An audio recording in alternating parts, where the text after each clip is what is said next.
Bonsoir à toutes et à tous et bienvenue à la Fondation Pernod Ricard.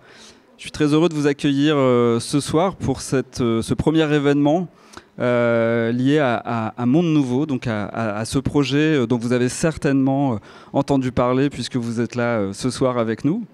Je suis très heureux d'accueillir Caroline Nafégi pour ce premier projet. Caroline a concocté une série de 7 rencontres, conférences, discussions, un programme très protéiforme dont tu vas nous parler tout de suite. Et je suis également très content d'accueillir Lucille Campos pour la Villa Gilet à Lyon, et donc Bernard Blisten, le président de ces mondes nouveaux. Voilà, donc je vais vous laisser la parole et vous souhaiter à tous la bienvenue et donc de passer un bon moment avec nous ce soir. Merci. Merci Franck. Écoutez, on va d'abord commencer par faire une salve d'applaudissements pour Colette Barbier et pour l'équipe de la Fondation Pernod Ricard. Applaudissez.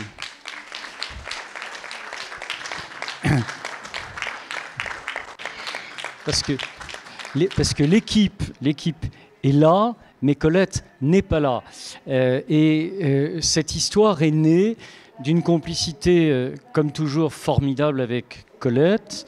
Et je suis venu lui parler de Monde Nouveau, et je lui ai dit que j'aimerais infiniment, de par tout ce qu'on apprend de la Fondation, de par tous les artistes qu'on y découvre, les commissaires aussi qu'on y rencontre, que j'aimais l'idée qu'on puisse faire quelque chose. Elle a immédiatement, comme toujours, dit oui, et tout de suite on a pensé élaborer quelque chose en complicité avec Caroline Nafégi, qui fait partie de l'équipe qui s'est constituée pour inventer donc ces mondes nouveaux. Alors, mondes nouveaux, je ne sais si vous savez ce que c'est, ce ne sont pas des nouveaux mondes, hein. Ce sont des expériences que nous avons souhaité pouvoir conduire avec des artistes qui nous ont déposé des projets. Nous avons reçu quelques 3200 ou 400, je ne saurais jamais, projets. Et parmi ces 3400 projets, il y avait aussi 80 projets qui étaient portés par des collectifs qui s'étaient constitués ou collectifs qui, en l'occurrence, préexistaient. Nous en avons sélectionné 264 à l'unisson. Dans l'équipe, il y avait de fait Caroline, Lucie Campos et Julien Creuset qui doit se cacher quelque part, et quelques autres, et tous ensemble et toutes ensemble. Donc on a décidé de donner à différents créateurs et créatrices la possibilité de mettre en œuvre un projet, de mettre en œuvre une idée. Et ce qu'il y a de magnifique, je crois, au fil du temps, c'est que c'est une communauté de gens qui se dessinent, une communauté de pensée, de gens qui ont envie aussi de travailler ensemble. Et Caroline va vous parler de ce qu'elle a mis en perspective. Nous ne sommes ni dans le graphisme, ni dans, je dirais, des notions que vous connaissez, mais probablement dans des notions qui s'inventent à travers le travail de certains créateurs. La première donc de ces rencontres se fait ce soir autour donc de il est où Malte? On l'a perdu. Tu es là?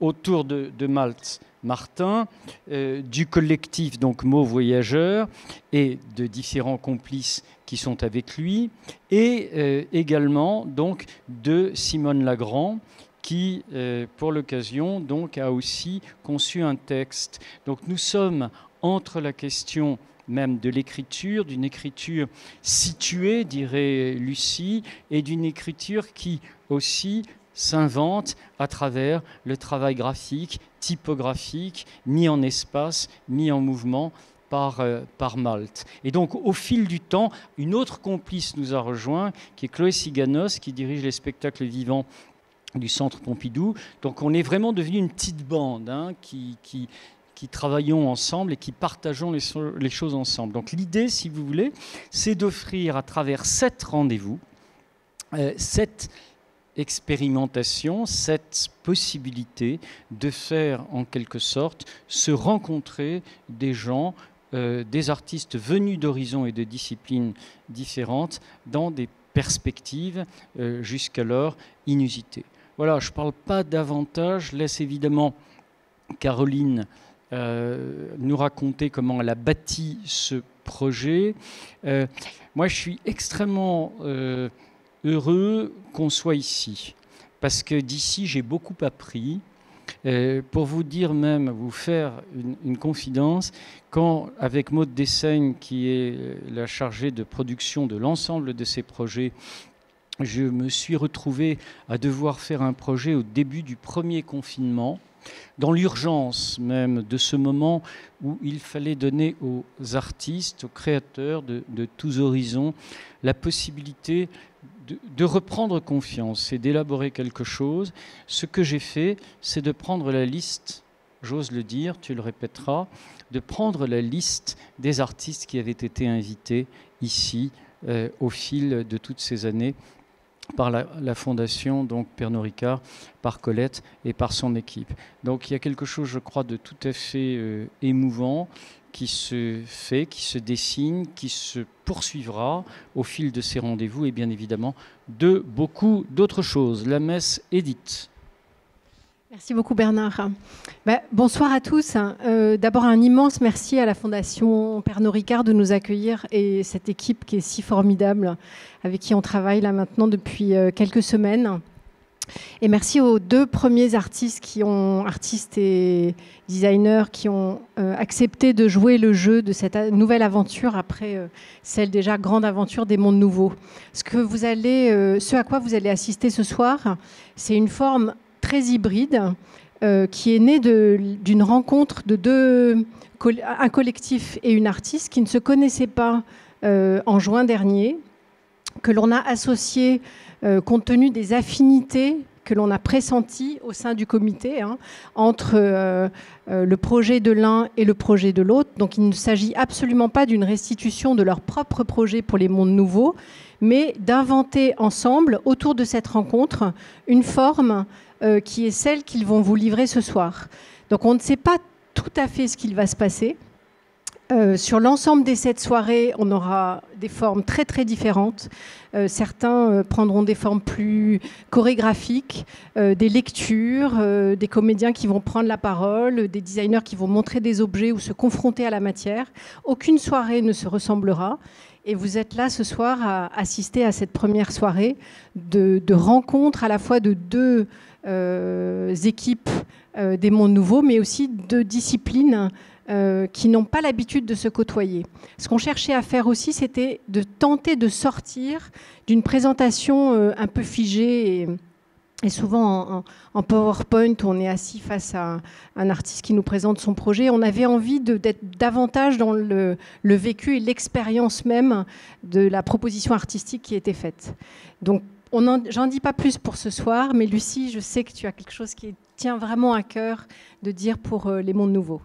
Non, simplement compléter, je suis là pour dire que tout ce qu'on fait ici est pluriel et que ce qui a été le plus passionnant dans cette dernière année, en voyant émerger les différents projets des mondes nouveaux, ça a été à quel point ces projets étaient à la fois des regards sur le présent, enfin sur cette année 2022 dont ils sont issus, mais nés d'un dialogue qui a commencé entre nous, entre les membres du comité, et que ce soit Julien Creuset qui est là et qui a porté un très grand nombre de projets dans ce cadre, Caroline Afegui ou moi-même, on a trouvé sens aux projets que nous portions dans le dialogue qu'ils avaient chacun avec les différents domaines, avec des questionnements communs.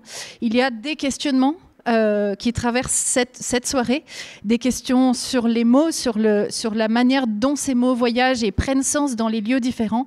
Et c'est aussi une des grandes singularités de cette série d'œuvres Monde Nouveau. Chacune est inscrite à la fois dans un lieu et dans des lieux et porte un regard qui vient de quelque part, qui vient d'un lieu ou d'un terrain de travail. Mais ce regard est important aujourd'hui lorsqu'il croise les autres regards portés dans d'autres pans du projet. Et donc ce soir, c'est une grande joie de pouvoir assister à ce dialogue entre questions, entre interrogations. Donc merci beaucoup à Simone Lagrand et au collectif Mots Voyageurs d'avoir donc poursuivi le dialogue qu'ils portaient déjà dans leur projet jusqu'à ce soir et jusqu'à, on l'espère, la suite. Merci beaucoup.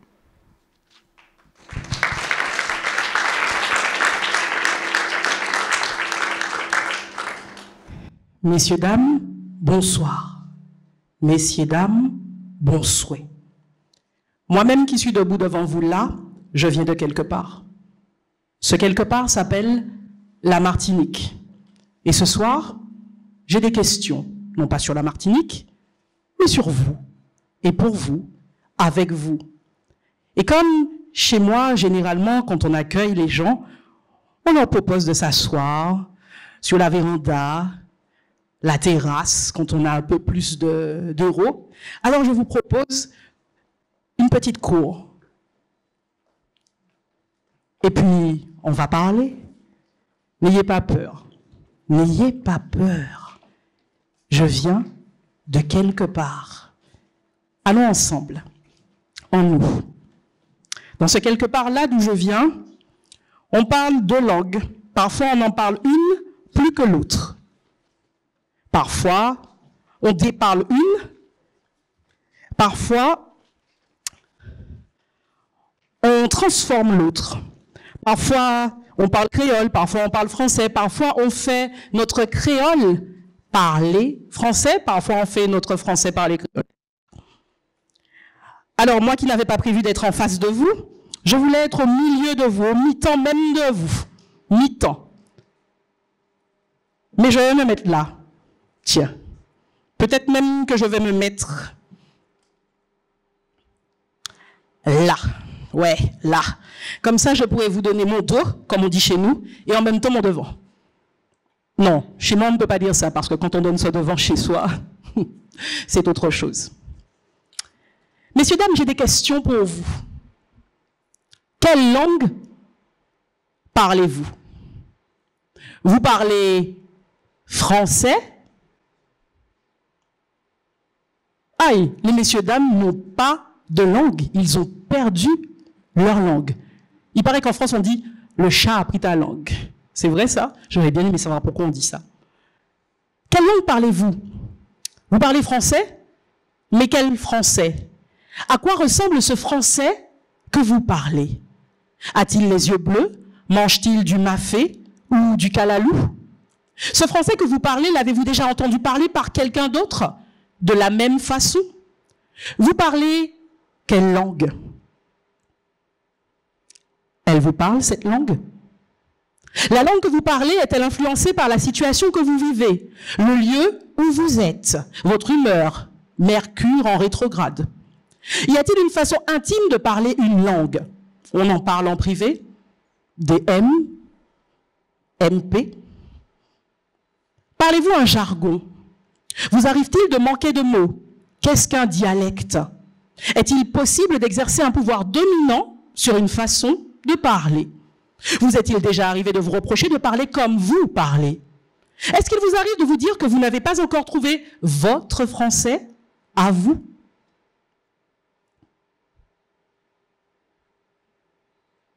Je laisse à la question le temps de décanter.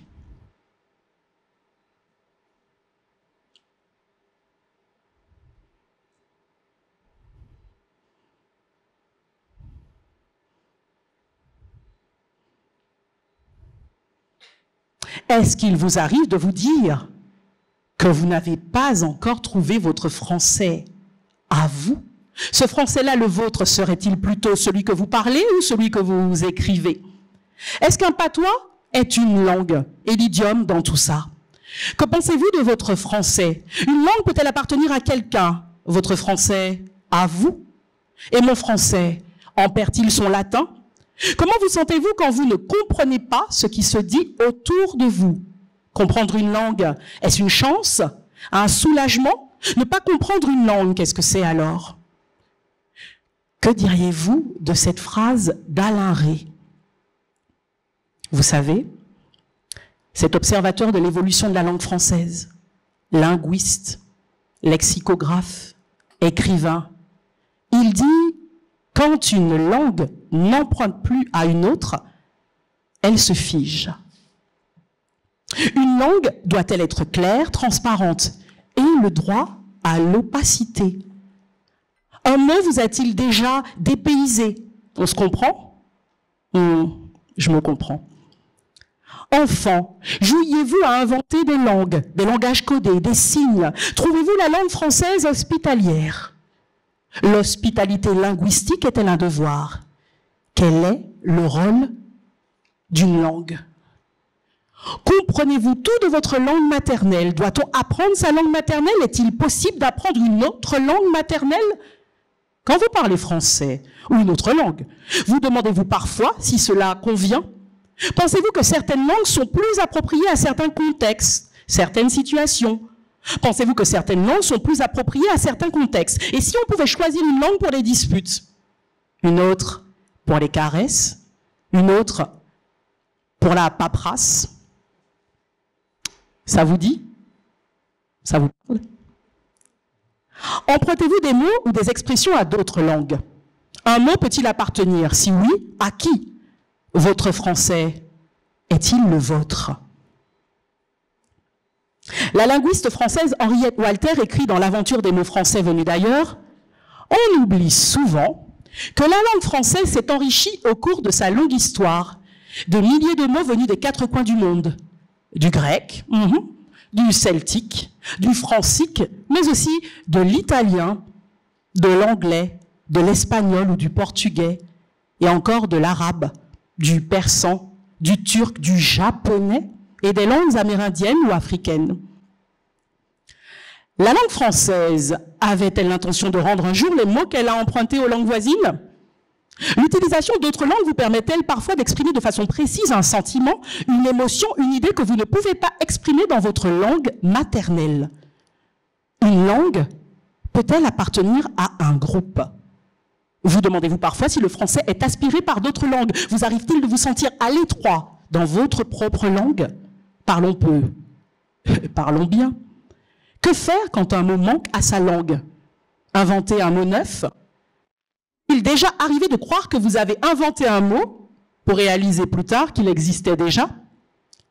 C'est quoi ces bails? Bagaille, créole.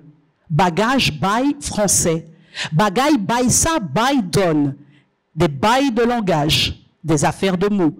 Bagage, bail, bagaille, bail ça, bail. Des affaires de mots donnés ou prêtés ou volés. Avez-vous déjà ressenti une contrainte à utiliser votre langue pour vous exprimer sur un sujet donné? Dans plus d'une langue, la philosophe Barbara Cassin écrit: je crois que le mot travaille la chose, le fait être d'une certaine manière. Prenons caire.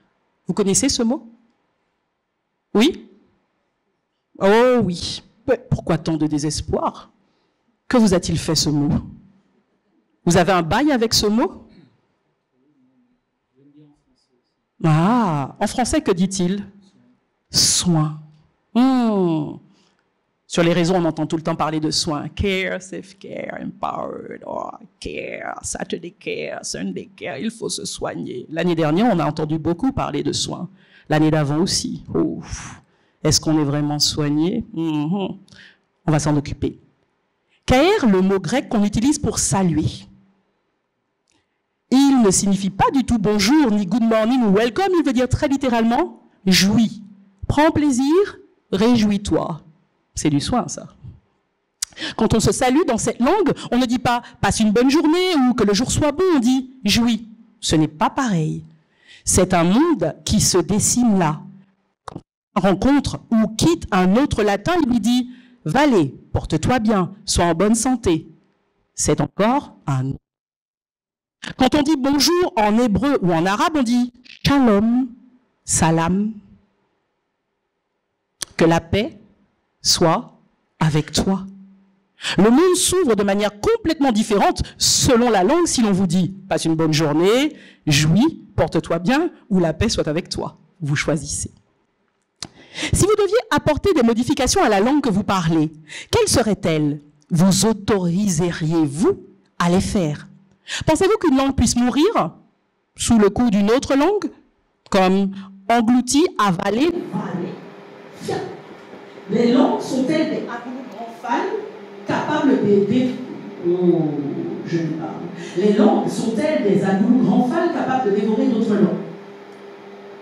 Quelle langue parlez-vous? Elle vous parle, cette langue? Vous parlez français, créole, japonais? Le poète martiniquais Monchoachi dit dans Retour à la parole sauvage, parler, c'est d'abord écouter. C'est la langue qui nous parle avant que nous ne la parlions. Il faut donc entreprendre de l'entendre telle qu'elle se parle à elle-même.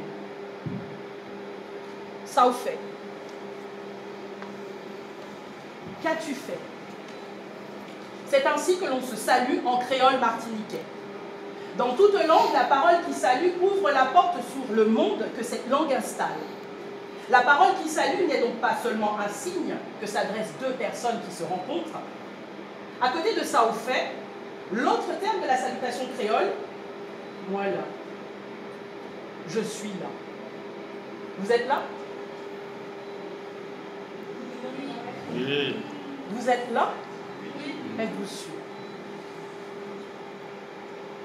J'avoue que ce moi-là me déconcertait. Qu'était-ce en fait que cette personne à qui l'on demandait ce qu'était son œuvre, ça au fait, qu'as-tu fait, et qui n'avait pour toute réponse que cette apparence apathie, cette apparence indolence, moi là, je suis là. Ce n'est qu'après une longue maturation que j'ai enfin saisi ce qu'il y avait d'essentiel dans le là du moi là, et son profond accord avec le faire, de ça ou fait. Faire ou non faire, là n'est pas la question. Elle n'interroge pas sur le ceci, cela, mais sur l'ouvert. Es-tu ouverte à la présence du monde comme présence? Et je suis là, moi là, autrement dit, je suis présent à la présence. Et vous, êtes-vous présent à ma présence? Ça vous fait? Voilà. Ça vous fait? Voilà. Ça vous fait? Là, ça vous fait? Ça vous fait? Ça vous fait? Voilà. Pour l'autre côté. Où est-ce que tu es parti? Tu ne sais pas ou pas ça? Ça vous fait? Bon, moins là. Quelles sont les opportunités qu'on a de faire résonner notre voix très fort dans un endroit comme ça? Pas beaucoup. Allons profiter. Profitons. Ça vous fait? Ça vous fait? Ça vous fait? Voilà. Ça vous fait? Ça vous fait? Voilà. Ça vous fait? Ça vous fait? Ça vous fait? Ça vous fait? Voilà. Et aussi disent toutes là, ça vous fait? Voilà. Ils sont tous là. Et vous aussi? Bien sûr, je ne pourrai pas venir vous check tous. Alors qu'est-ce qu'on va faire ensemble? On va se check à voix haute. Peut-être même qu'on va se check à voix haute.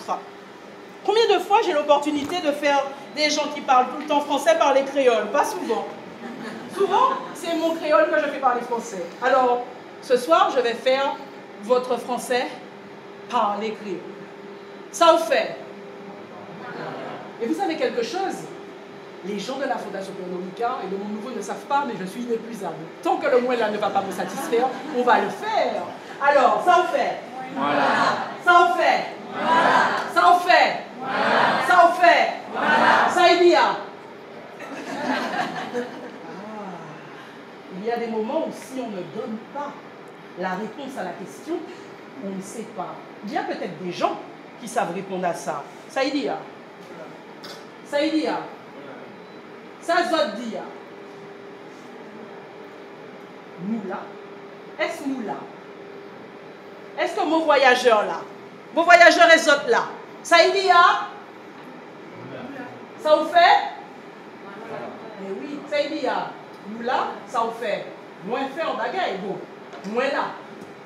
Alors, puisqu'on est là, ouvert à la présence des uns et des autres, il y a une présence ici, là, une sorte de bulle.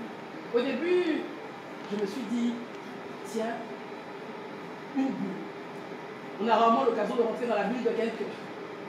Alors, ce soir, on peut rentrer dans la bulle des mots voyageurs. On ne pourra pas tous rentrer en même temps. Mais pendant que certains rentreront, certains sortiront, réfléchissez à cette question. Quelle langue parlez-vous? Je suis Simone Lagrand. Pour Monde Nouveau, j'ai créé un projet qui s'appelle Parolothèque. Ce projet interroge le créole d'hier. Le créole d'aujourd'hui peut peut-être essayer d'imaginer le créole que mon fils parlera demain, avec les enfants des autres, et peut-être dans de grandes assemblées. Et quand je dirai à mon fils « ça au fait », il me dira « ah non, il ne dira pas ça comme ça ». Quand je demanderai à mon fils « ça au fait », il me dira « voilà ». Merci, bienvenue à ce mouvement ensemble, Monde Nouveau. Vous pouvez aller dans cette petite vidéo.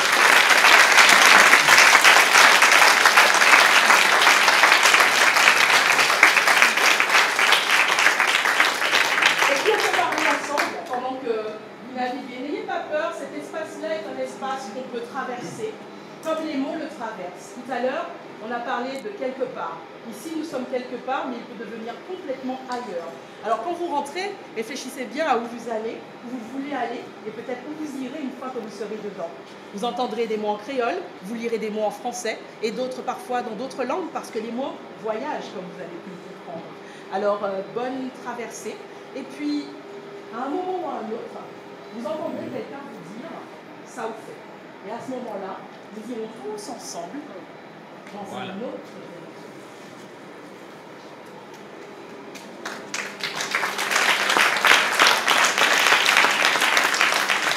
Soyez bien attentifs, parce que la première personne qui dira « ça vous fait » doit le transmettre aux autres. D'accord? Merci beaucoup à Monde Nouveau de nous inviter. Merci beaucoup à la Fondation Pernod Ricard. Et si vous n'êtes pas trop intimidé par cette bulle, franchement, profitez-en. Profitez-en bien, parce que c'est pas tous les jours qu'on peut être entouré d'autant de mots, comme ça, juste pour soi. Alors, une petite indication, refermez la fermeture derrière vous, sinon cette bulle vous enveloppera et peut-être que vous y resterez. Le langage. Ce pays sans visage. Ces gens sont du voyage. En nous, ça vous fait. On nous fait. On nous prend. En nous. De l'autre côté, il se passe quelque chose. Un monde nouveau s'ouvre, peut-être. Le langage. Ce pays sans visage. Le langage, ce pays sans visage. Le langage, ce pays sans visage. Le langage, ce pays. Le langage, ce visage. Le langage, ce pays sans visage. Le langage, ce pays sans, ce pays ressent, ce pays comprend. Le langage, ce pays sans visage. Le langage, ce pays.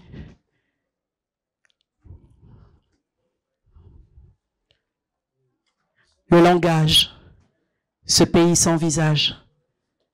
Ces gens sont du voyage. Ils ont des papiers pleins de mots à piller. Cascadeurs de la pesanteur, stabilotant la parole. Ce sont des marqueurs. Héroïnes des armures, des maquilleurs rupestres. Leurs évolutions n'ont pas de télévision. Leur soleil se passe d'écran total.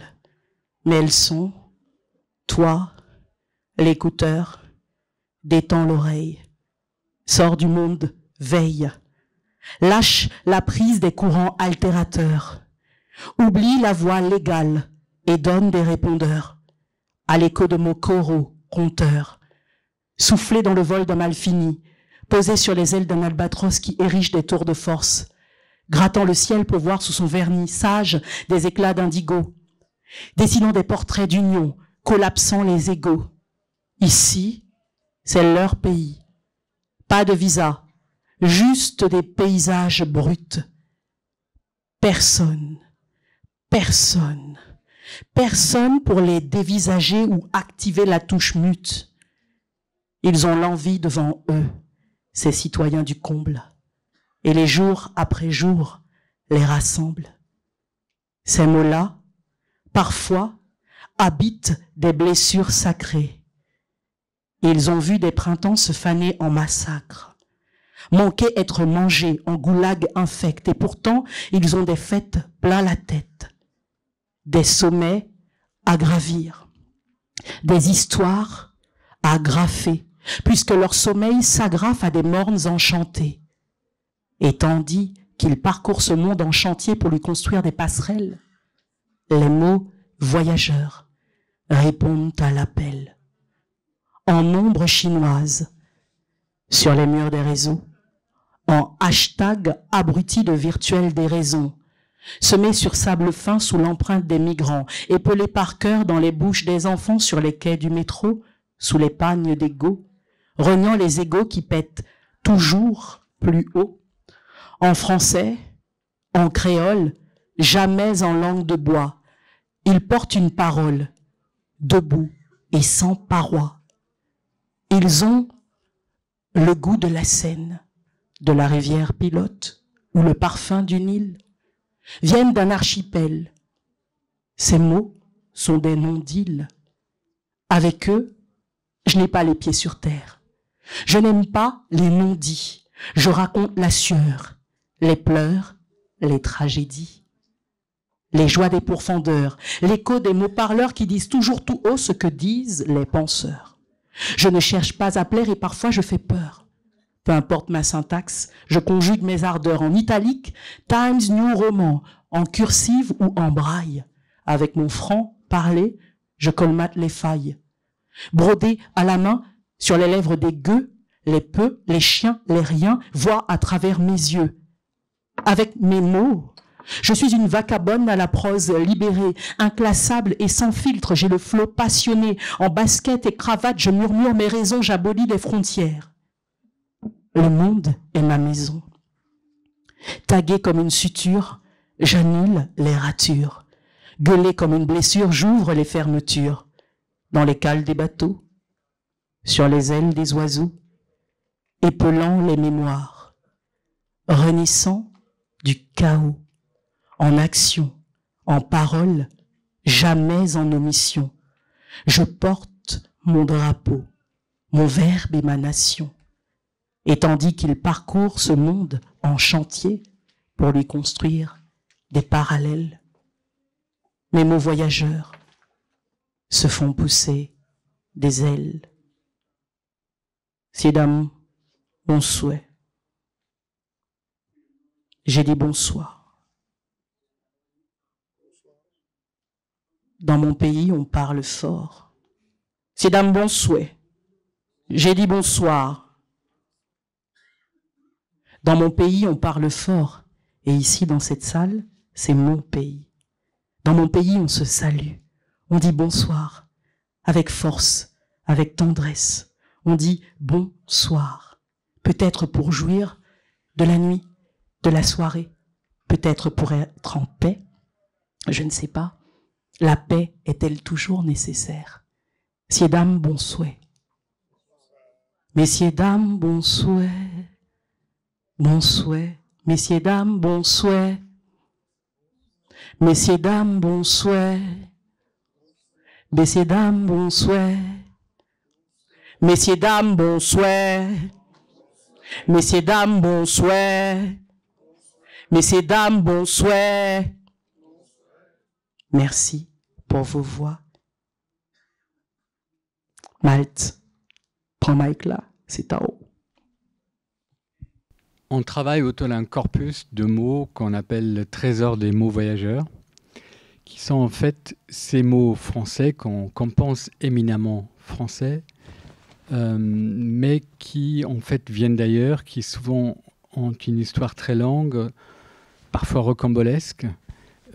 Et c'est quelque chose qui a commencé il y a 5 ans à la Courneuve. On va vous raconter un peu tout à l'heure l'histoire du projet des mots voyageurs, et qui est passé par Belleville à Paris et maintenant est à Roubaix, où on a fait tout un travail avec des universitaires pour étoffer ce trésor du mot. Et je passe la parole à Lucille et Sébastien, on a fait ensemble tout ce projet à Roubaix, avec Charlotte Attal aussi, qui n'est pas là aujourd'hui. Et peut-être pour raconter un peu plus ce travail avec Nathalie et Marie. Bonsoir. Donc, du coup, il y avait aussi comme tu l'as présenté, il y avait déjà un précédent à la Courneuve, et donc il y avait aussi une sorte de socle à partir duquel tu as travaillé. Il y avait déjà des mots un peu identifiés. Donc, le but, en travaillant avec ces universitaires, c'était d'étoffer ce socle-là, d'avoir une sorte de palette un peu plus large. Donc, c'est ce qu'on a appelé le trésor des mots voyageurs. Et donc, c'est un réservoir qu'on a puisé et qu'on a constitué du coup avec ces universitaires pour chercher des choses qui semblaient assez pertinentes et identifiables, qu'on puisse raconter à travers des définitions, une sorte de notice un peu qui retrace un peu le parcours, parce qu'il y a des choses aussi qui sont difficiles à identifier comme voyage étymologique. Il y a des choses qui sont un peu floues, dont la trace s'est perdue à travers l'espace et le temps. Et donc, voilà, là, on a travaillé avec une centaine pour réaliser ça dans différentes incarnations. Donc, nous, en tant que membres du collectif, on a réalisé des incarnations graphiques de ces mots-là. On l'a fait aussi en travaillant avec d'autres personnes, avec, du coup, à travers des ateliers. Donc, il y a des centres sociaux, des scolaires. On a aussi invité des artistes, parce qu'on a aussi réalisé des fresques dans la galerie Cook de la Condition publique. Et donc ça, c'est un travail préparatoire qui s'est fait un peu la saison précédente à la Condition publique, pendant le printemps et pendant l'été. Tu veux dire quelques mots ? Concernant le trésor, en fait, ce qui nous semblait, c'est difficile de savoir quel mot choisir ou comment le choisir. Parce que c'est vrai, quand on commençait à discuter avec des habitants de Roubaix, ils disaient oui, mais moi j'ai ce mot, mais on ne s'en sert pas encore. Ou tiens, est-ce qu'on pourrait dire ça, mais c'est qu'à l'oral. Et c'était des mots qui nous intéressaient, mais on s'est demandé sur comment pouvoir arrêter un corpus. Et nous, en tant qu'artistes, comment on pouvait aussi stopper quelque chose. Donc on a fait une demande d'aide en fait à Lille aussi, à partir du corpus que Malte avait fait, de pouvoir nous dire tiens, peut-être ce mot il a voyagé 1 à 2 fois avant de se transformer, quelles règles du jeu, ce qui nous a mis aussi des contraintes.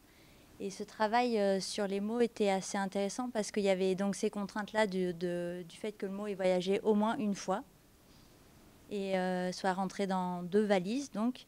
Et aussi, nous, on revenait avec une découverte de territoire et de se dire quel mot peut être intéressant pour représenter un territoire.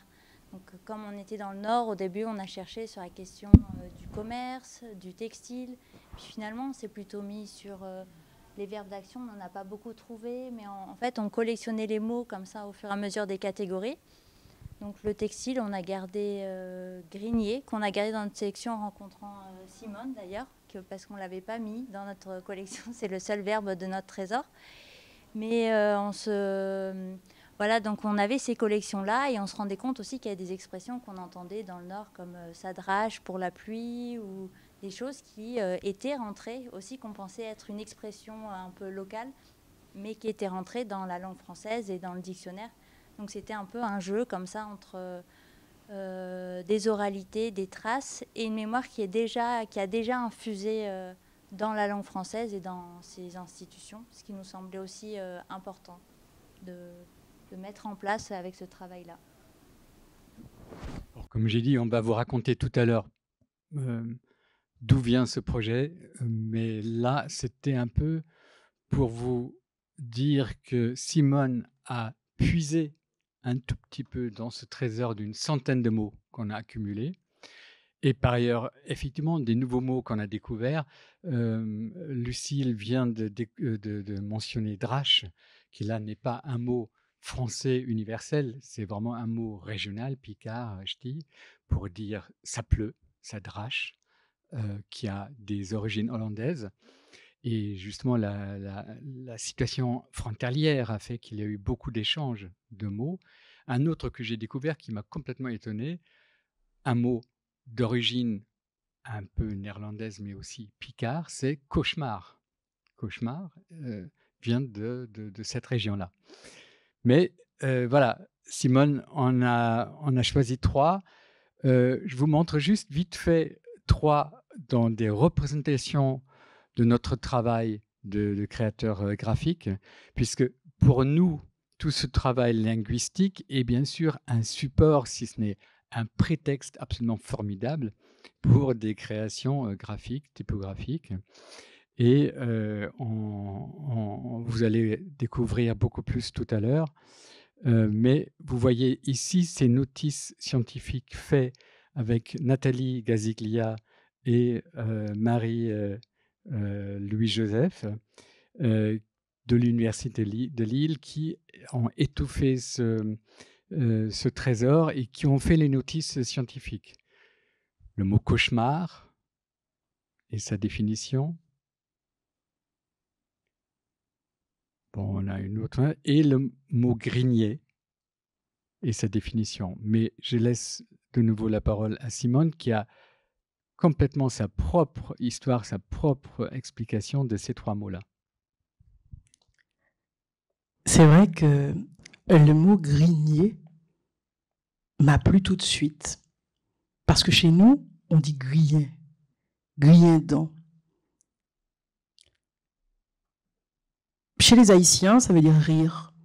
Mais chez nous, c'est quand même rentré dans une conception un peu plus négative, un peu plus hypocrite. Ça veut dire plutôt rire jaune. Ah, grien, bon, ouais.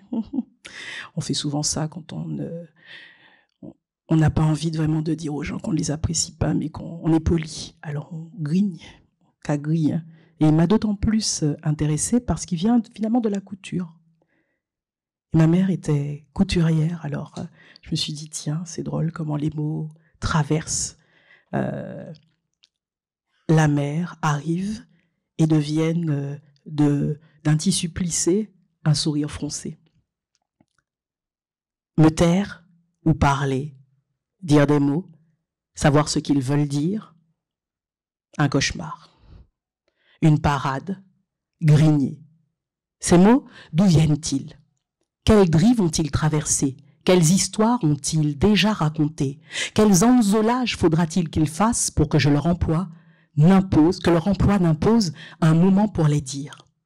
Quel chimachien leur trouver pour qu'ils ne finissent pas ensevelis sous un effondrement mental? Saviez-vous que les termes mots et muets ont la même origine? Alors me taire ou parler? Fermer la bouche, me tenir au secret? Mystère. Parade, cauchemar, grigner.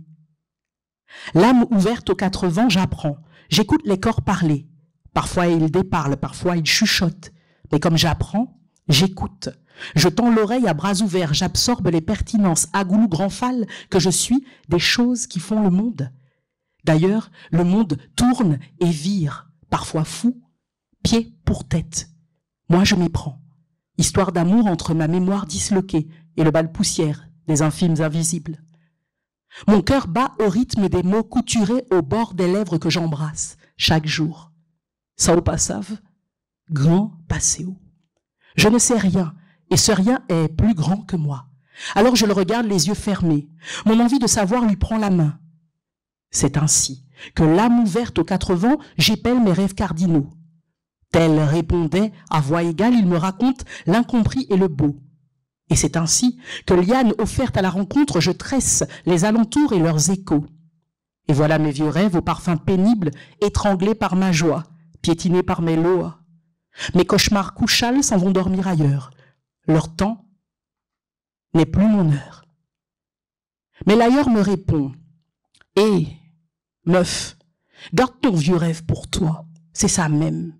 Oh ben oui, allez là, il sortia. Oh ben on y suspend dormi tout bonnement. Parce qui ou rêvait bien, qui ou rêvait mal, Faut savent rêver, parce qu'il y a assez pour ça qui l'aide lui veut changer. Mais qu'est-ce que je fais là? J'essaie de faire mon créole parler français, gars, moi. Je fais ma langue grigner, grincer des dents, grimacer, godailler, rire jaune, je l'hypocrite comme une couture mal assemblée. Mon créole fait des faux plis et moi, je fais mes dents griller. Écoute, entends-tu mon créole faire résonner son rire gras et épais? Tu entends sa grosse voix me dire de ne pas rester là? C'est chaud, hein? J'ai fait mon créole parler français. Qu'est-ce qui m'arrive? À comme dire une glissade de confusion. Bon, je suis une niche dehors, rejeton illégitime d'une relation non consentie, alors c'est vrai. Du matin au soir, des pieds à la tête, j'ai l'imaginaire ailleurs. C'est le projet, depuis longtemps. Tu te rappelles? L'Occident n'est pas à l'Ouest. Ce n'est pas un lieu, c'est un projet. Tout ça, tout ça. Ce qui ne m'appartient pas arrive donc par conteneur, ondes magnétiques, fibres, dos carré collé. Et si je ne fais pas attention, ça m'arrive, hein, ça arrive. Ça me rive. Et je n'aime pas quand mes rêves sont rivés. Ça met ma tête en confusion, glissade, sale, au fond de gelou, un genre de chaos, une béance, absence. Du matin au soir, tout mon galet, dans ma bouche, j'ai le goût de ce que je n'ai même jamais goûté, mais que mon esprit à goulou dévore. À goulou danser, pour non regarder nous. Les airs roulés, les T barrés, les I pointés, tout ça n'est pas à moi. Et si je continue à faire déparler ma langue, elle va me faire tomber. Alors chaque matin, je me reprends. Eh oui. J'échauffe mon vocabulaire, je perfuse mon imaginaire, j'allume une bougie pour les mots du purgatoire. Ceux qu'on ne dit presque plus. Pleurer gros de l'eau. À chaud de larmes pleurer. Ni soucet. Quel flatteur. Rencontre. Accident. Zanzolage. Zigzag. Médecin. Mancenillier. Décalé. Démolir. Décalé. Démolir. Assez dit. Sans blague. Djouquer. Asservir. Redmato. Implacablement. Wopandi. Cumulonimbus. Djendon. Gencive. Lamplate. Molokoï. Lambin. Jambette. Canif. Catchopine. Pichmimine. Espiègle. Mimine. Menton. Badjolet. Vantard. Voilà qu'il me manque une feuille. Il feuille moi. Vous savez ce que ça veut dire, il feuille? Ça veut dire faire. Et le même mot qui veut dire feuille veut dire faire.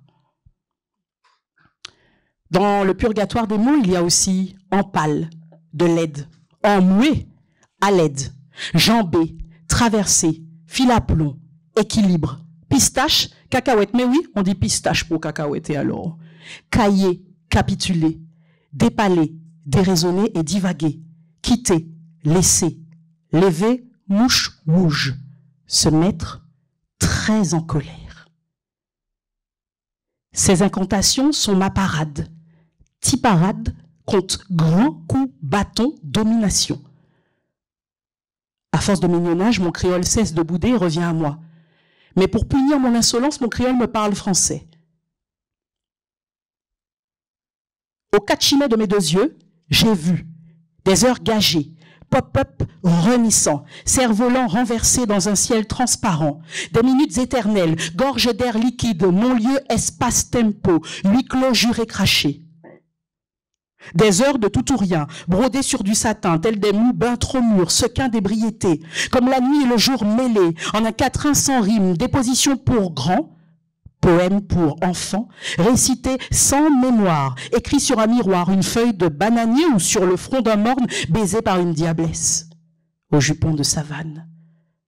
Un bad moko jumbi dressé comme une hyène, oui, mes deux yeux ont vu un conte grossiwo, sans morale ni chute, un titine fermenté, bois sec sans tambouiller.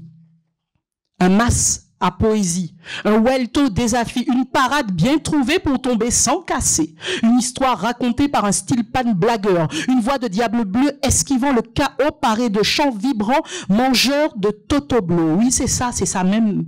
Au mi-temps d'un 6e continent, accoudé à la fenêtre d'un inconnu phénoménal, j'ai regardé passer une masse d'heures gagées. Vêpres de mi-temps jour, clameurs de chants du coq, babillage de conques, des heures grasses et fébriles, nues et indélébiles. Un temps de pacotille aux minutes précieuses, durée, battement de cils, inconsolable d'île. Un groupe d'heures foucades, paradis de dérade, des heures pleines et vidées, mascarades prodiges, fantastiques empirées. Charades atropicales, des heures douces et virales, inlassables cavales, au goût de ce chien, parfum de corosol, arôme de tapage, heures précises et confuses, où tout peut arriver. Daronne tantôt muse, nourrice de wélélé, heures mal élevées. Écoute, ces heures récades, escobardées l'enville, et couvées sous leurs ailes, les chants d'une parade volatile. Les voilà en milim, en mi-tao, mi-tamoin, si ouei ou pas ouei. Alors, regarde bien. Écoute le grondement de ces heures aux allures de matador, au sourire chata, au catchimé de tes deux yeux, ce que tu ne sais pas est bien plus grand que toi.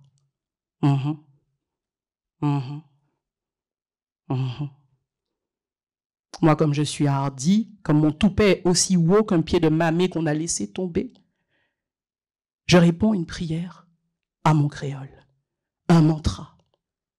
Je le dis plusieurs fois tous les matins, jusqu'à ce qu'il accepte, mon créole, de prendre un camo avec moi, jusqu'à ce qu'il comprenne que jamais je ne l'abandonnerai. Tiens, aidez-moi, vous, oui. Chaque dernier mot, répétez-le. Malgré son opacité, faites-moi confiance.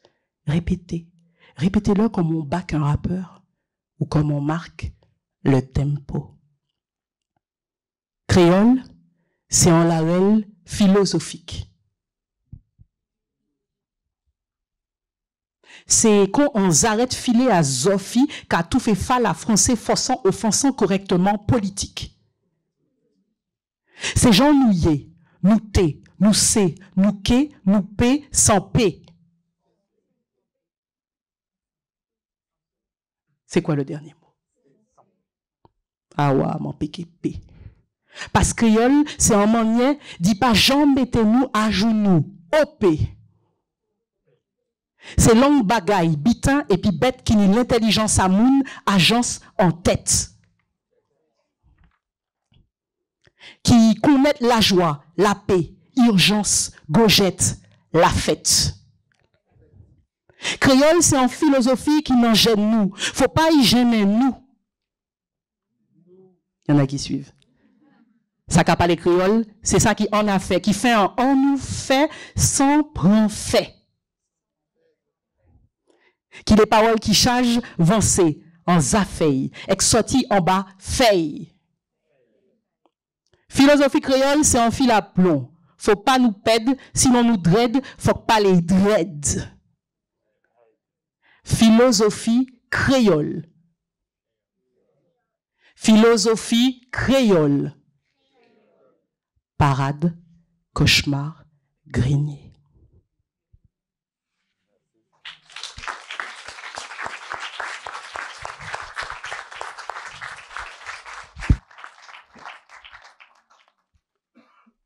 Tu veux pas bien, s'il te plaît, t'asseoir avec nous? Bien sûr.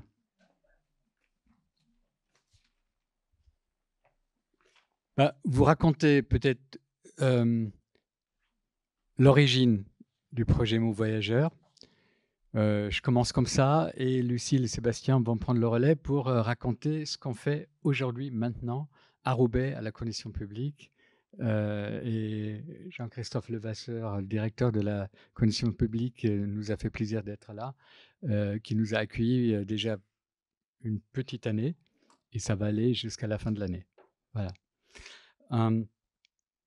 Ça a commencé à la Courneuve. J'étais en résidence artistique là-bas et ce qui m'a marqué, c'est une rencontre à la mairie avec le maire, quelques hauts dignitaires culturels de Paris qui venaient parce qu'ils étaient chargés de faire un grand événement, une fête, et qui posaient la question, bon, à quel public, à quelle population on a affaire pour bien préparer les choses. Et le maire répondait, mais vous savez, on a des gens qui viennent de partout. On est un territoire d'accueil, on a plus qu'une centaine de nationalités, peut-être presque autant de langues. Voilà. Je sais que vous, à Paris, vous êtes très, très fiers qu'aujourd'hui commence de plus en plus un enseignement de l'anglais, presque dès la maternelle, quelques mots, et peut-être les enfants pour être bilingues, français-anglais, ça leur ouvre le monde, l'avenir. Mais vous savez, chez moi, il n'y a que des bilingues. Français kabyle, français arabe, français tamoul, français espagnol, français portugais. Mais bizarrement, personne ne leur dit que c'est absolument génial comme capacité, ça vous ouvre le monde, l'avenir, etc. Et il a formulé, je cherche, par rapport à cette fête qu'ils étaient chargés d'organiser, mais en fait, il visait au-delà, à long terme, un geste pour honorer cet apport culturel de cette diversité que j'ai sur mon territoire et de cet apport culturel à la culture commune et à la langue commune. Et je suis sorti de ce rendez-vous en me disant, finalement, ça demande réponse. Et qu'est-ce qu'avec mes moyens de designer graphique, de créateur visuel, de typographe, est-ce que je peux faire quelque chose là-dedans? Et cette histoire linguistique m'intéressait bien sûr fichtrement, puisque, bon, premièrement, le français n'est pas ma langue maternelle. Du coup, j'ai un rapport justement de travailler ça tous les jours pour en faire ma langue. Et deuxièmement, ça m'intéressait philosophiquement, politiquement, parce que la question qu'il a posée est quand même absolument énorme. Et quand on lit les linguistes là-dessus, et qui justement retracent cet apport d'autres langues, d'autres cultures dans la langue commune, on se rend compte d'une chose, que on pense la langue probablement dans une culture la chose la plus singulière, celle qui nous distingue de toute autre culture, de tout autre pays, de toute autre langue. Et c'est vrai, une langue est une construction extrêmement singulière qui est rattachée à une peuple, une pratique culturelle commune, etc. Et en même temps, se rendre compte que ce n'est pas une construction pure, que cette singularité se nourrit par d'autres apports qui viennent d'ailleurs, et que du coup, ce n'est pas quelque chose qui t'a protégé contre toute influence extérieure. Au contraire, qui est un corps vivant et qui vit par le fait que ça travaille, ça absorbe, ça redonne. Et d'une certaine manière, ça pose la question de la créolisation. C'est-à-dire une langue se construit quotidiennement par la rencontre, le frottement, la confrontation, l'emprunt, le voisinage avec d'autres langues. Voilà. Et à partir de cette question, j'ai commencé à dire, en tant que créateur visuel, je peux donner forme à ces mots-là, les rassembler, leur donner forme, d'en faire un événement qui, là, est un événement qui peut, dans l'espace public, dans l'agora, agir et redonner peut-être ce geste que le maire cherchait, et être le prétexte pour raconter ces mots-là, raconter l'histoire étymologique. Voilà, ça c'est né à la Courneuve comme ça, défilent un peu les images de ce projet. Et ensuite, ça a été réédité à Belleville autour d'un projet qui s'appelait Réinventer l'Agora, et où j'ai invité une 45 graphistes du monde entier, avec un mot que j'ai donné à chacun, qui dans la plupart des cas, bien sûr, venait de leur pays. Et du coup, faire une création, une interprétation de ce mot, hop, ça réagit plus, bon. Avec ensuite des ateliers avec des habitants, et souvent justement des habitants qui le retraduisaient dans leur langue d'origine, dans la langue d'origine, par exemple, de ce mot, et qui du coup m'apprenaient ce que moi, je ne savais pas. C'est leur graphie. Ils étaient en train d'apprendre, par exemple, le français dans des cours d'alphabétisation, apprenaient par les visuels qu'on a créés tel ou tel mot français, et dans la deuxième partie de ces ateliers, les rôles s'inversaient. C'est eux qui m'apprenaient la graphie de leur langue que moi je ne connaissais pas, et ça devenait eux les maîtres de l'atelier. Voilà.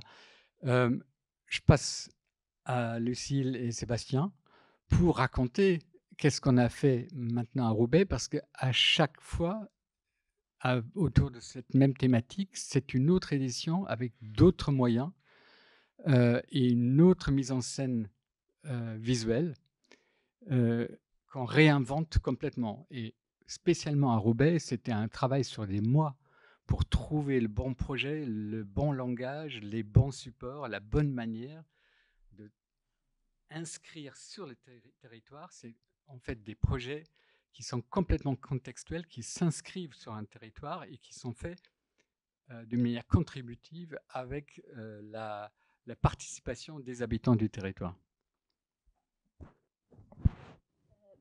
C'est vrai qu'en plus au début du projet, donc quand on a commencé à réfléchir à ce collectif au moment d'écrire l'appel à projet, on était donc avec Charlotte, Sébastien avec qui on travaille toujours dans Structure Bâton, Malte, on s'est dit wow, on va embarquer dans un voyage où en tant que graphiste on a aussi chacun notre langue, notre écriture, notre manière de faire. Donc c'était aussi le début de ce voyage-là, de se dire comment nos alphabets, nos manières de parler, nos expressivités vont se mettre en place. Et on s'est vite posé cette question aussi de se dire qu'elles allaient, plus on les amplifierait avec d'autres et plus on leur donnerait corps, moins on aurait à dire bah tiens ça c'est la langue de Malte, ça c'est la langue de Sébastien, mais plutôt un ensemble. Et c'est vrai qu'à Roubaix, où se pose la question de... quand on a visité la condition publique, on avait pensé à des lieux ailleurs, plus grands, dans d'autres endroits, qui sortaient de la condition publique ou qui pouvaient aller de la condition publique à un autre endroit pour pouvoir voyager et faire des choses. Et finalement, on s'est resserré, mais d'une manière très intéressante sur ce quartier, et de se dire qu'on allait inviter les habitants, les écoles, les centres sociaux, les écoles supérieures à venir faire des ateliers à la condition publique, qui deviendrait la maison des mauvais voyageurs, et à pouvoir essayer une forme d'expressivité avec nous.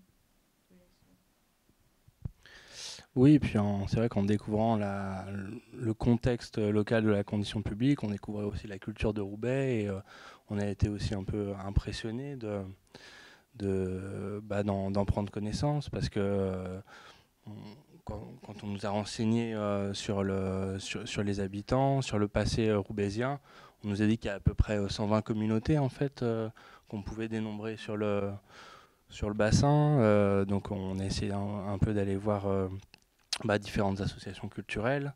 Alors bon, il y en a qui ont été un peu désactivées aussi parce qu'il y a le Covid qui est passé par là, donc ça a aussi un peu tué une énergie, on va dire, et un lien social, quoi. Et donc ça nous a impressionnés, et on s'est dit aussi que c'était un très beau et un très bon contexte pour du coup travailler ces questions-là. Donc le but c'était de trouver un peu les partenaires et les formats qui pourraient un peu fitter avec cette idée de faire des ateliers, de montrer et de parler, d'échanger sur la langue, à partir de différents vocables, du coup, de cette liste des mots voyageurs. Et donc, du coup, voilà, ça a été un peu le début d'une aventure qui, comme on vous l'a déjà dit un peu précédemment, en fait, c'est constitué beaucoup aussi par des ateliers, des rencontres, des centres sociaux, des des écoles. Et puis, de la même manière que Malte l'avait déjà un peu produit en faisant des ateliers, en invitant des artistes à contribuer, on a aussi invité des artistes à contribuer et à essayer, encore une fois aussi, de coller à un contexte local qu'on découvrait et où il y a une forte culture aussi du graffiti. Donc il y avait cette nécessité un peu pour nous d'essayer de faire vivre ces problématiques à travers aussi certains artistes locaux et les techniques aussi du graffiti avec lesquels on avait une vue, mais peut-être là même avant le graffiti qui va venir, parce qu'il y a une autre œuvre importante dans la salle d'expo. Là, ça a pris cette partie des kakémonos, puisque vous savez peut-être que Roubaix était un des grands centres de la production textile en France. Bien sûr, comme malheureusement beaucoup d'autres lieux, comme Saint-Étienne, sur d'autres niveaux, etc., complètement vidé de cette industrie, mais aussi de cette culture délocalisée qu'on cherche aujourd'hui à réinventer. Mais comme nous, on travaillait sur le patrimoine immatériel, qu'est la langue, et matériel physique, à Roubaix, s'offrait à nous, bien sûr, cette possibilité de dire c'est quoi les supports sur lesquels on va créer. Et du coup, c'était cette forme des kakémonos sur lesquels on a choisi d'inscrire ces différentes créations qui sont faites, alors, vous avez compris, par 3 parties, les créations du collectif, des créations de graphistes et graffeurs invités, et une bonne partie, presque la moitié, fait dans des ateliers avec des habitants de toutes sortes, des écoles, des lycées, des collèges, des centres de loisirs, des associations, etc. Et du coup, c'est ce que nous, on appelle une œuvre contributive. C'est-à-dire, c'est l'ensemble qui fait œuvre avec une centaine de mots différents, une centaine de graphies et d'interprétations visuelles différentes, et qui forment cette forêt. Quand vous allez dans cette rue intérieure de la condition publique, qui était alors un ancien lieu de conditionnement du textile à Roubaix et qui est devenu à la fois une friche culturelle, un Fab Lab, une salle de spectacle, etc. Vous marchez en dessous ce nuage, cette forêt de kakémonos qui vous raconte cette histoire-là.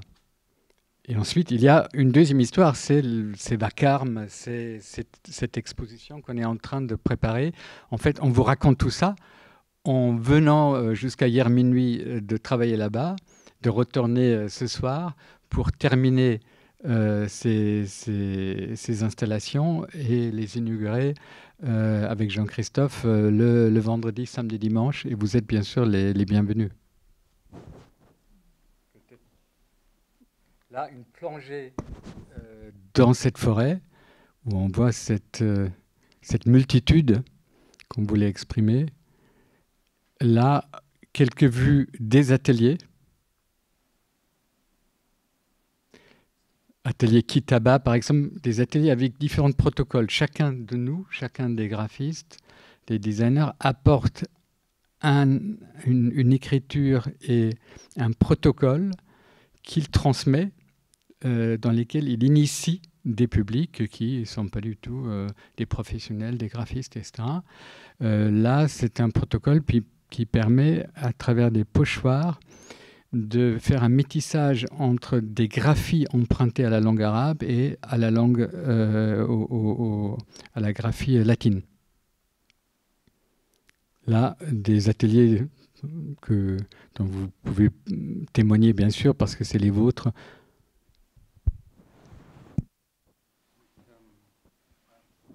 Pardon, excusez-moi. Oui, donc pour, on va dire, illustrer un peu et parler de notre processus, comment on fonctionne à travers ces ateliers.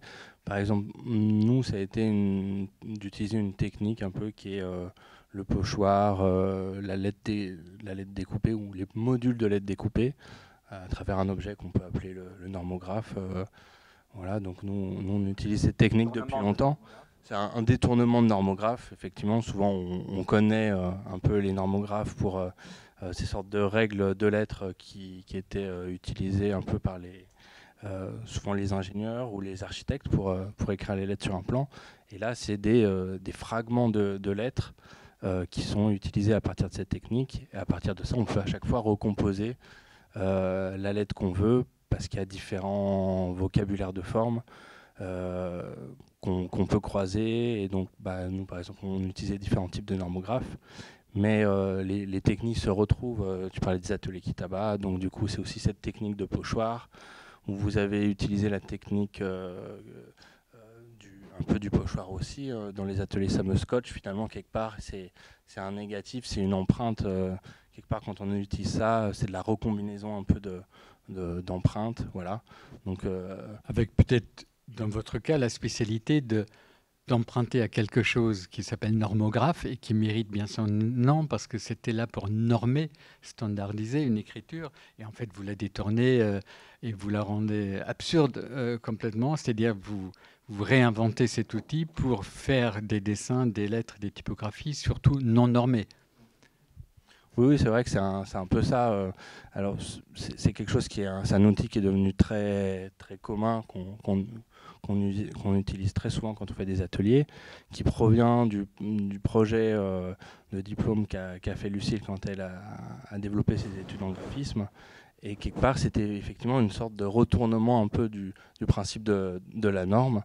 Parce que tu avais organisé en famille de formes différentes, le rond, le carré et le triangle, et tu avais cette volonté de mettre aussi une autre famille de formes que tu as appelée patatoïde, et qui est des formes très organiques et qui en fait invite à dire voilà, on va utiliser la géométrie classique euclidienne très, très normée, qu'on connaît bien et qui est très puissante pour composer des choses, faire des dessins, faire des lettres, mais en apportant aussi des formes un peu plus organiques, plus virevoltantes, pour aussi décomplexer l'acte de création et se dire en fait, si on rajoute un bout de forme qui ne fit pas tout à fait, on peut quand même tomber sur une lettre, et c'est aussi justement le plaisir de la rencontre, avoir que des lettres très bien dessinées, très bien cadrées, et du coup essayer de susciter le processus de création un peu par la surprise. Pour donner un exemple d'un visuel sorti de ces ateliers normographes, c'est à gauche le mot mangue qui là malheureusement est inversé, qui maintenant de nouveau à l'endroit, mais qui a été fait à l'aide de ces normographes qui n'est franchement pas très normé.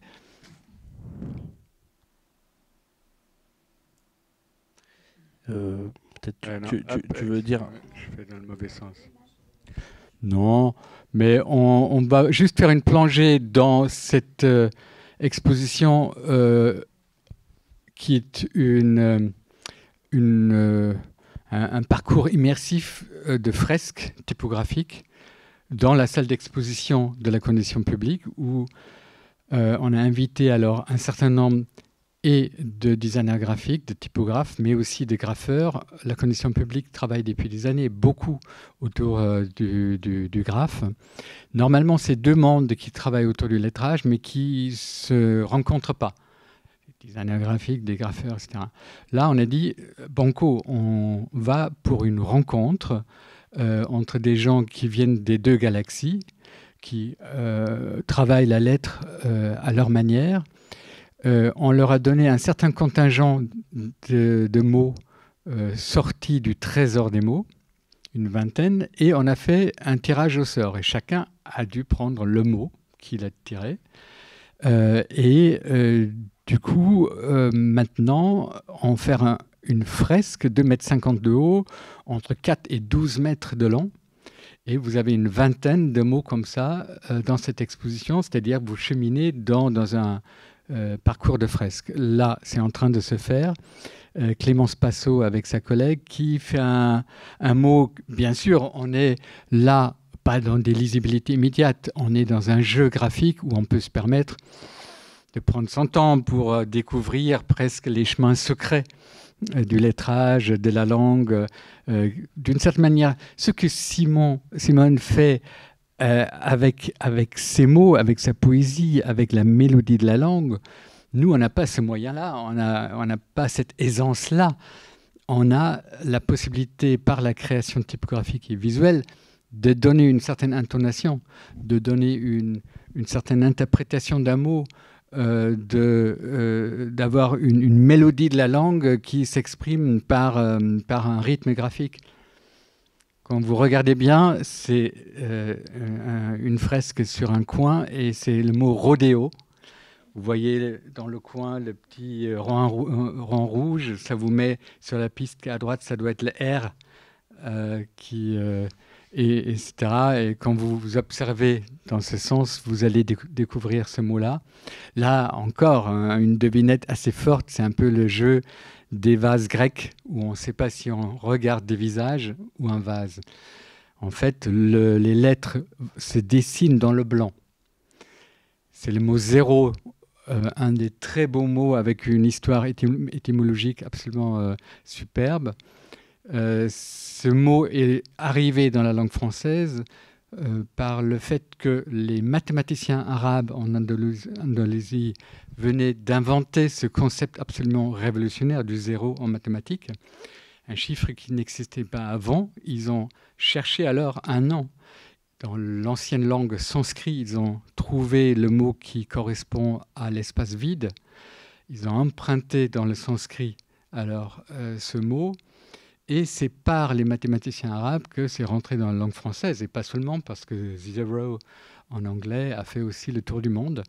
Et voilà, c'est Benoît Baudouin, un typographe qui travaille là d'une manière extrêmement minimaliste. Là, c'est Toine Vous, un graphiste qui a eu le mot carité, un des mots encore rares qu'on peut retracer d'origine africaine, parce que comme dans la plupart des cas, c'est des langues orales, pour les scientifiques, c'est très dur de vraiment avec certitude dire quel mot arrive des langues africaines. Ça, c'est plutôt du Wolof, le beurre de karité, l'huile de karité, et il a choisi, ce designer graphique, de fabriquer ce mot avec des boules de laine et une encre qui, comme cette beurre de karité, comme ces pommades pour soigner, il a soigné, massé le mot sur la simèse. Ça, c'est Roubaix, la figure de proue des graffeurs à Roubaix, et qui a tiré le mot pyjama. Pour un graffeur, c'est pas super sexy, c'est pas très puissant comme ça, comme mot, etc. Il s'est prêté au jeu. Il n'a pas voulu échanger comme d'autres, etc. Il a dit, OK, je prends ça. Et c'est quelqu'un qui travaille vraiment sur le patrimoine de Roubaix. Et il est allé dans les archives chercher les textures de textiles anciens pour les pyjamas. Typiquement, ces pyjamas en flanelle avec ces motifs en carreaux. Et il a emprunté les trames et il fait un mot, là c'est pas fini, qui à la fin se détache très peu de la trame de base. C'est ces deux trames qui se rencontrent et qui font que, avec les Y, on est en train de voir comment ça va émerger à l'intérieur, une trame à l'intérieur de la trame. Je me permets petite intervention parce que je suis là. C'est vrai que depuis tout à l'heure, j'ai dit moins là, mais bon, je suis là. Et c'était intéressant ce que tu disais sur les voyages de mots, parce que je me rends compte qu'il y a plein de mots qui ne sont pas arrivés en Martinique. Hein. Pyjama n'est pas arrivé en Martinique. On dit linge dormi, parce que la fonction est là. Et je me rends compte de ça. Je me rends compte qu'il y a beaucoup de mots qui ne sont pas arrivés. Comme mangue, finalement, on utilise peu mangue. On utilise la mangue pour parler de la mangrove. Et la mangrove, quand elle est dans un esprit négatif. Parce que généralement, voilà, c'est quand les marginaux atterrissent en manglant. Mais les scientifiques qu'à aller en mangrove là. Et ça, c'est super intéressant, tous ces voyages-là. J'ai une petite question, j'essaye de m'improviser un peu intervieweuse. Il y a il y a beaucoup de mouvements dans les images qu'on voit, comme, je sais pas moi, il y a un côté un peu, j'ai presque envie de les voir en mode stromboscopique, ou voilà, il y a quelque chose de très mouvementé. Est-ce que vous avez, qu'est-ce qui fait que enfin, je sais pas, que ce travail, est-ce que c'est pour représenter le voyage, le passage, mais en tout cas, il y a quelque chose de très, à un moment, le mot disparaît presque derrière le mouvement du graphisme. Est-ce que c'est une volonté de brouiller les cartes et du coup, j'ai une petite question sur le logiciel que vous avez créé justement pour savoir si c'est un désir d'opacité ou de zanzolage, comme j'aime bien dire. C'est peut-être une question trop curieuse. La graphie rajoute toujours une couche, il y a encore une autre traduction aux choses. Après, c'est vrai que ça, là, dans des gestes monumentaux ou en mouvement sur du textile, ça permet de raconter, je pense, l'histoire d'une personne qui peut parler à d'autres personnes. Et le mot s'efface, ou alors reste, suivant si on veut la définition, mais apporte une émotion en fait, qu'on amène avec soi. Et je pense que c'était ça qui nous semblait assez important. Et de aussi, au fur et à mesure de ces mots, je pense que ce qu'on essaye de montrer dans ce mouvement, c'est les gens qu'on emmène avec nous et qui nous emmènent avec eux. C'est au début, ce qu'on disait, on était 5 et Sébastien expliquait toute cette question des ateliers, des gens qu'on a invités, de ces mots et de se dire que le collectif grandit au fur et à mesure autour de toujours le même trésor finalement, mais qui est rejoué sans cesse et dans ce mouvement-là. Et pour l'instant, à chaque fois qu'on envoie une invitation, on se dit, bon, il a tiré ça au sort, ou un enfant de 4 ans à qui on donne pintade. Mais une fois que l'histoire est lancée et que la graphie, les gommettes commencent à être posées sur le fond rouge, ben, l'histoire prend place et s'exprime en fait autrement pour créer un autre mot. Je ne sais pas ce que tu en penses. Oui, je suis assez d'accord. Mais c'est vrai qu'il y a presque des fois l'opacification dans le geste, en fait, finalement. On questionne des fois la lisibilité, on le voyait tout à l'heure avec le mot rodéo. Et bon, c'est aussi cette envie de dire, ça parle à travers nous, c'est pour ça qu'on peut parler aussi un peu d'incarnation graphique, c'est un peu comme un jeu d'acteur, et du coup on se prête à des registres. Et puis aussi, ces registres, ils dépendent des moyens de production et de nos compétences. Quel geste graphique on est capable d'exécuter. Et puis, en fait, il y a alors, c'est vrai que des fois, il y a un peu de l'opacification, mais en fait, en rendant la lecture un peu difficile, où on est obligé de déchiffrer, ce qui est pas mal, c'est que ça vient remoduler la question de l'attention, parce qu'en fait, quand on va lire un mot composé de manière très neutre, avec une typographie très lisible, en fait, on va pas le lire pour sa forme. Et souvent, quand on lit un livre, un contenu, la typographie agit, il y a quelque chose dans la forme qui vient dire des choses, mais des fois, le texte vient se poser de manière un peu objective et on oublie qu'en fait, c'est une image, en fait, et que c'est une trace, et qu'en plus, là, on parlait à travers Mon Voyageur, on parle de l'étymologie, de l'axe spatial et temporel qui ont formé les mots. Mais même la forme des mots ont une histoire. On a tendance à oublier que le A, en fait, ça vient aussi de la forme de la tête de bœuf qui s'est retournée petit à petit, qui a traversé différentes graphies, différentes langues. Et c'est ça qui est bien aussi dans ces histoires. Alors là, on l'a pas fait sous l'angle graphique historique, en essayant d'apporter cette couche en disant voilà comment en fait se sont créés les signes et comment ils se sont transformés. Il y en a d'autres qui s'en chargent très bien, mais finalement c'est ça aussi un peu qui se joue dans l'incarnation graphique. Je dirais c'est la différence entre nous et un dictionnaire. C'est-à-dire, bien sûr, le dictionnaire a une écriture très normée, relativement minimaliste, avec des codes scientifiques pour dire quel mot est en ital et en gras, etc. Mais d'une certaine manière, ne prend pas position. C'est à la typographie. Et nous, on sait faire la typographie minimaliste qui, justement, reste à sa place, retenue, puisqu'il y a des lecteurs qui, eux, doivent projeter ensuite leur imaginaire, ou parce que toi, poète, tu vas lire un texte qui, d'abord, est bien lisible, mais c'est toi qui va interpréter, c'est toi qui vas apporter le mouvement dont tu parles, c'est toi qui vas apporter la mélodie de la langue. Là, on est dans un exercice, on n'est pas tous les jours là-dedans, où on peut être comme un comédien, l'interprète avec une grande subjectivité et une grande liberté, où peut-être le mot n'est pas articulé immédiatement, etc., chuchoté, crié, déformé. Et du coup, tu trouves cette richesse un peu là, bien que ça, je dirais, c'est quand même extrêmement minimaliste aussi. Hein, il n'y a pas que ce mouvement foufou où on rajoute des couches. Là, il y en a, c'est clair.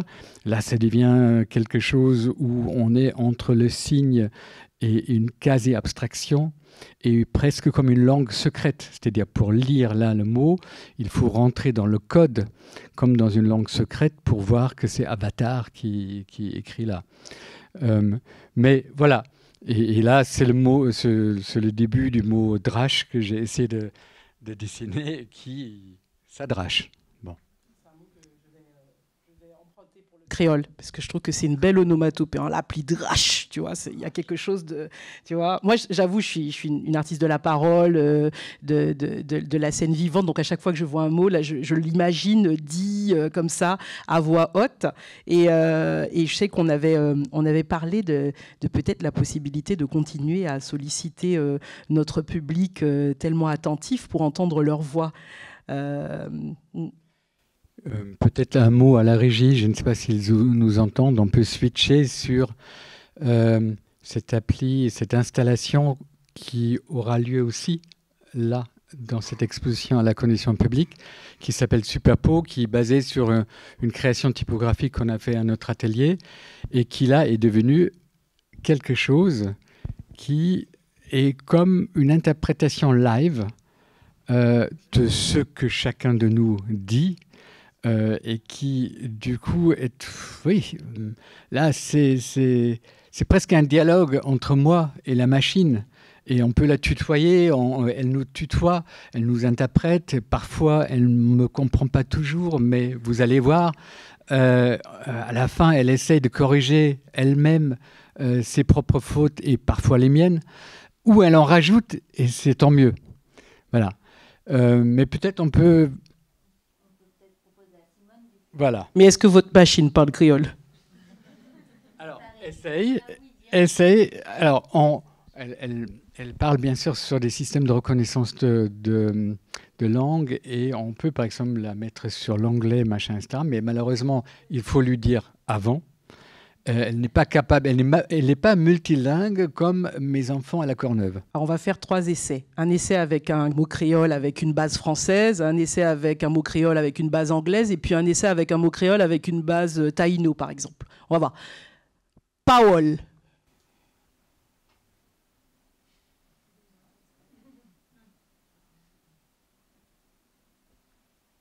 Ah ouais, elle fait même la traduction. C'est classe. Prenons... Je peux donner l'autre mot? Drive. Ça, c'est un mot qui veut dire promenade, balade, qui vient de l'anglais. Drive. Ah, elle est perdue, là, elle a bugué. Elle a écrit drive?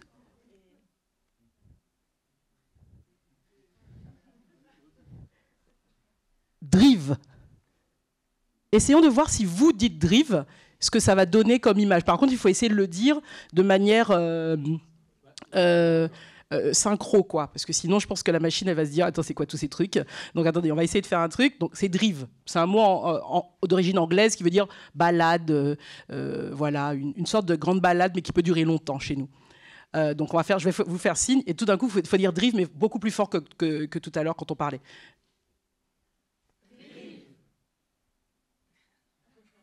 Tout à l'heure.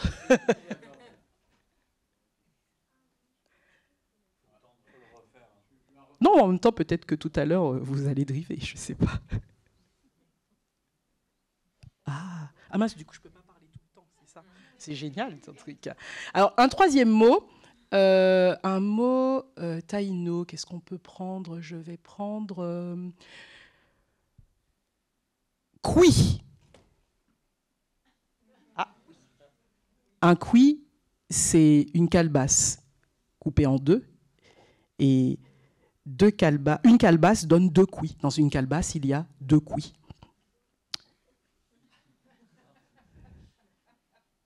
Elle a bugué sur cuit. Elle a donné quiz. OK. Et si je dis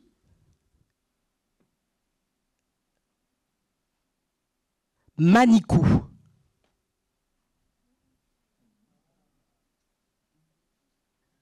C'est intéressant. C'est génial. Est-ce que quelqu'un veut essayer un mot, peut-être dans le public? Pas obligatoirement en créole, hein. Je veux dire, je sais bien que...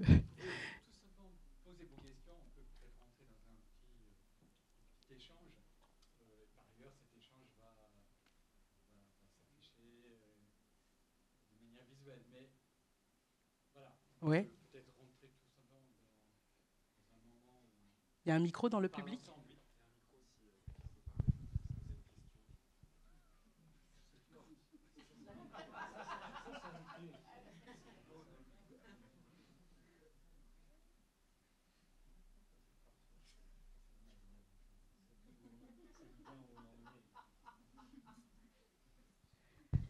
Prison, oui.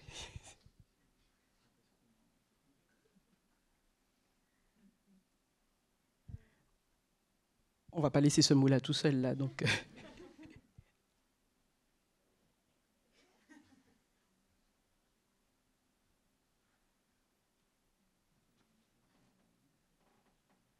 Et qui est Nathalie?